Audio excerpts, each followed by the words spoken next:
At... Okay. Hello everyone. Ito po si Joros Gamboa at i-share ko lang sa inyo yung experience ko with my previous solar energy system. Ito na nga. Nagloko yung solar energy system ko. Yung mga battery and ano.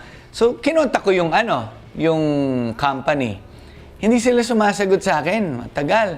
And then, nalaman ko lang na nagsarado na pala yung kumpanya nila. So, kailangan kong gumawa ng solution kaagad.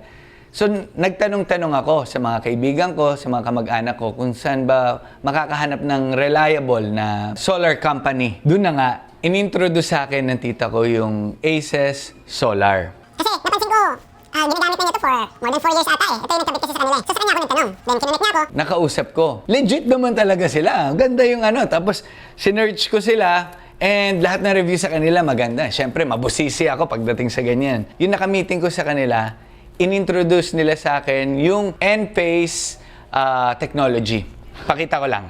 Ito yung sample ng Enphase technology. Ito kasi mga kinakabit ngayon sa mga bagong solar panel. Ang logic nito, para lang ma-gets ninyo. Ang solar panel kasi, kapag nasira yung isang part, minsan naapektuhan yung pag-harvest ng energy nito.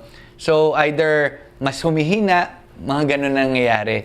So, kapag merong kasing Enphase technology, kung merong masirang konting part, magloko or something, hindi apektado yung pag-harvest ng iba. Hindi hihina, hindi magbabago. So, sa akin, bukod doon, madali silang kausap at talagang ine-explain nila sa akin lahat.